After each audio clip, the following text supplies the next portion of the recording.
for English subtitle. Push the subtitle button.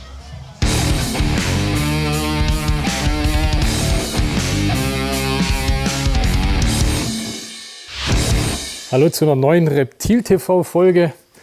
Mein Intro-Tierchen, Chen vor allem, ein hübscher, adulter Tigerpython, dunkler Tigerpython, Python molurus bivitatus.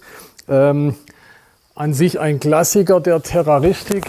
Sie werden schön groß, sie sind in der Regel sehr schön brav, wie der hier auch, aber sie werden halt riesengroß. Also von dem her nichts für jedermann als Terrarianer, sich sowas zu halten. Aber für die, die den Platz haben und sie sich das gönnen wollen oder können, ist ein Tigerpython natürlich ein wahnsinns imposantes, tolles Terrarientier. Und wie gesagt, oder nicht immer, aber so gut wie immer brav und gutmütig. Deswegen wirklich ein Klassiker in der Terraristik. Ganz klassische Frage, die ich regelmäßig per E-Mail oder über die Social Medias bekomme von euch oder von jemand, wie erkenne ich welche Morph? Ne? Das ist so der Klassiker. Also wie erkenne ich, ist es ein Piebald, ist es in dem Fall ein Candino, erkenne ich einen Mojave, erkenne ich einen was weiß ich was, beziehungsweise um dem noch einen draufzusetzen, wie erkenne ich irgendeine Kombo? Damit wollen wir uns heute beschäftigen. Hier, wie gesagt, zum Einstieg ein Piebald, erkennt fast jeder, da guckt man drauf, sieht man sofort, ist ein Piebald. Das hier ist ein Candino, da muss ich sogar schon dazu sagen. Also ich denke, selbst die Insider unter euch werden da drauf gucken und werden sich sagen, naja, es könnte ein Lavender sein, es könnte ein Candino sein. Ja, so die zwei Sachen oder ein Tofino noch, das kommt so in Frage. Da wird es schon schwieriger, ne? Und das Thema wollen wir heute behandeln. Ich habe jetzt hier ein Mystic, in der Mitte ein Mojave und ganz links außen ein Phantom.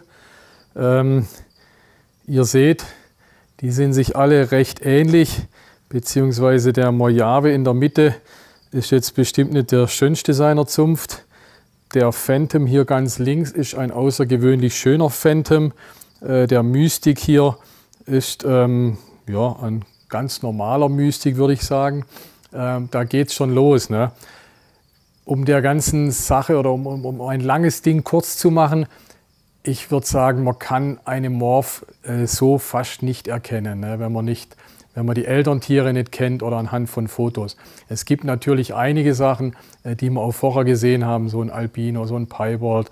Ja, wenn ich ein Foto von einem Mojave sehe, kann ich sagen, naja, wahrscheinlich wird es ein Mojave sein, könnte aber auch ein Phantom oder ein Mystic sein, beziehungsweise Phantom Mystic, wahrscheinlich sogar das gleiche Tier, einfach zwei verschiedene Linien.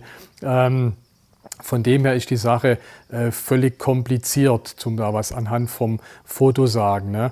Also wenn ich Fotos von irgendwelchen Usern bekomme und sage, ich habe einen Königspython, kannst du mal gucken, was es ist. Also wenn ich Glück habe, ist es einfach ein Pastell oder ein Fire, den man vielleicht noch erkennen kann. Wie gesagt, klar, ein Albino erkennt man in der Regel auch, ne? Einen ganz normalen Albino.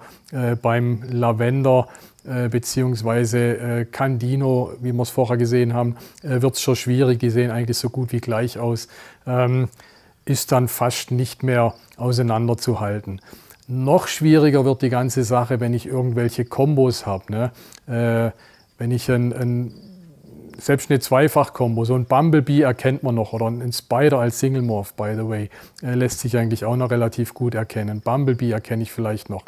Aber wenn da in dem Bumblebee womöglich noch ein drittes Gen drinsteckt, dann behaupte ich, wird so gut wie niemand sagen können, das ist dies, das, jenes oder so. Ne? Noch schwieriger wird die ganze Sache, wenn die Tiere größer werden. Ne? Umso mehr sie wachsen, als Jungtier haben sie doch wirklich noch diese recht intensiven Farben. Ein Mojave als adultes Tier verliert doch einiges an Färbung, ein Mystic, ein Phantom genauso. Als adultes Tier, da wird es alles noch oder kommt sich alles noch näher. Ne? Also ein adultes Tier auseinanderzuhalten, welche Morph ist es, welche nicht, wird noch viel schwieriger. Das ist die enttäuschende Sache an der ganzen Geschichte oder an der Frage. Beziehungsweise deswegen habe ich noch nie eine Folge drüber gemacht, weil ich mir gedacht habe, was soll ich sagen, außer dass es fast nicht geht. Noch schwieriger bzw. unmöglich ist bei sowas hier, das ist ein Gravel in dem Fall.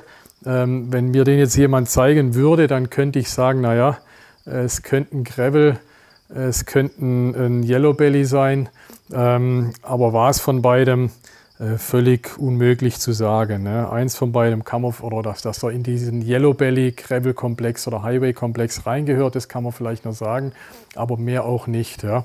Also noch schwieriger, genauso unmöglich, genauso schwierig wie das, was wir davor gesehen haben.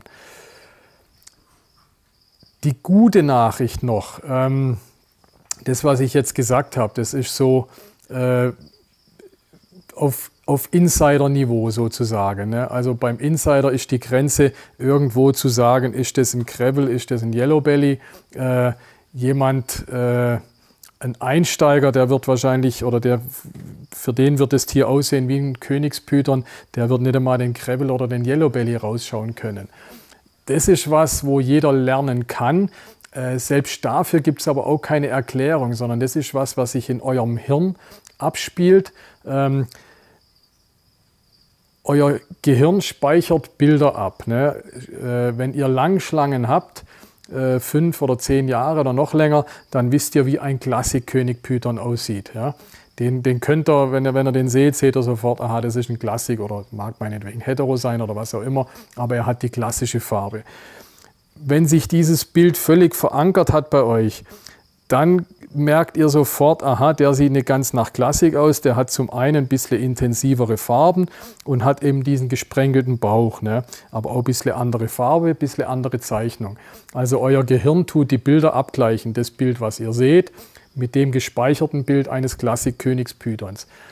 Das ist ebenfalls was ihr nicht lernen könnt, sondern was ein Lernprozess in eurem Gehirn ist. Wenn sich die Bilder so und so oft abspeichern, wenn ihr so und so oft den Klassik-Königspython gesehen habt, dann ist das verankert und dann seht ihr sofort, ups, da ist ein bisschen ein Unterschied zu dem Tier, was ich hier habe und zu dem Tier, was ich in meinem Gehirn habe. Ja, so kommt es mit der Zeit.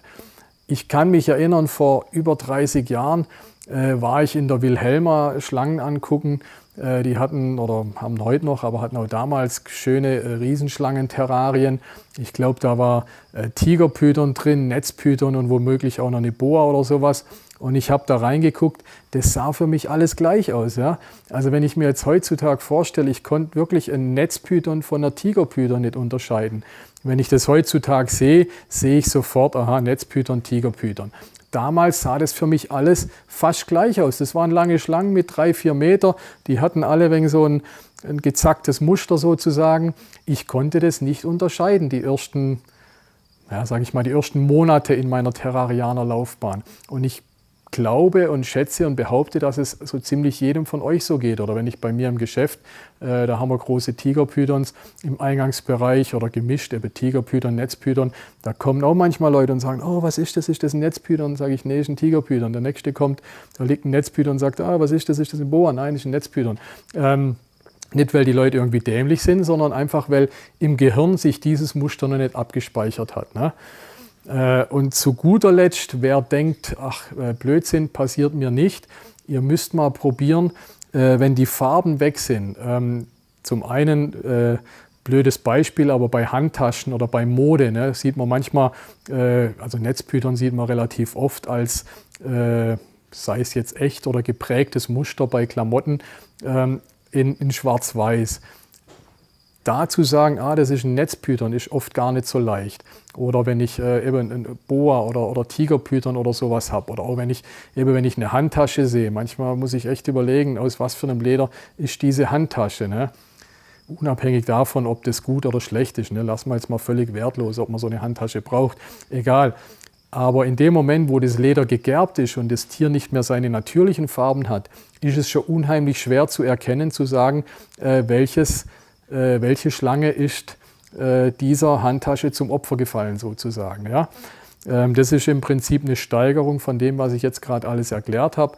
In unserem Hirn prägt sich das ein und wenn ich dann irgendeinen Faktor rausnehme, wie die Farbe zum Beispiel, dann wird es natürlich umso schwieriger, da was zu erkennen.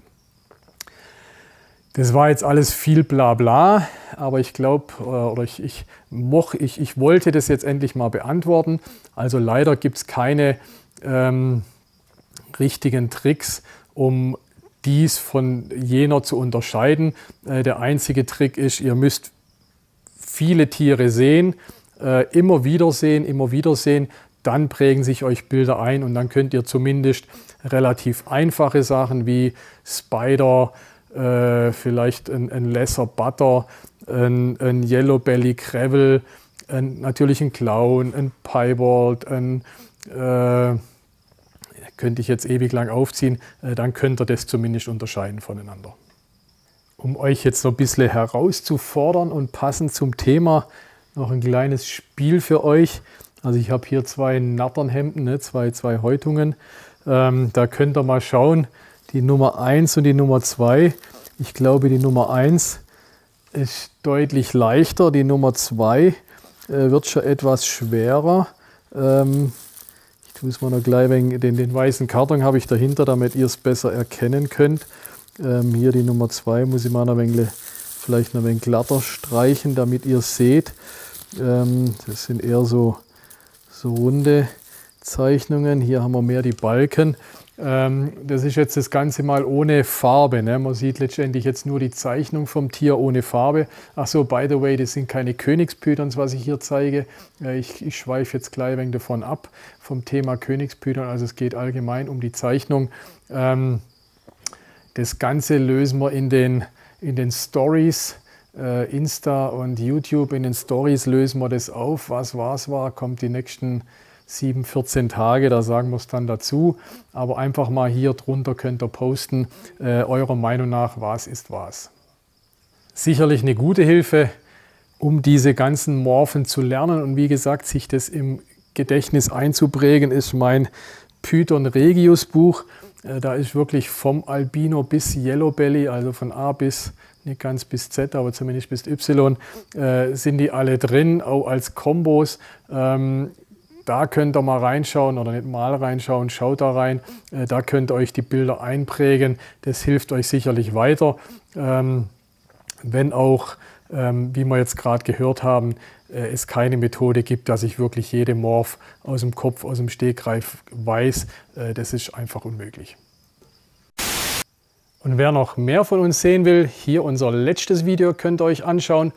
Oder hier ein zufällig für euch ausgewähltes Video. Und besonders wichtig, wie bei YouTube immer, abonniert unseren Channel, gebt uns einen Daumen hoch, macht die Glocke an, dass es immer aufpoppt. Und wenn ihr Terrarienprodukte braucht, schaut in den Shop rein.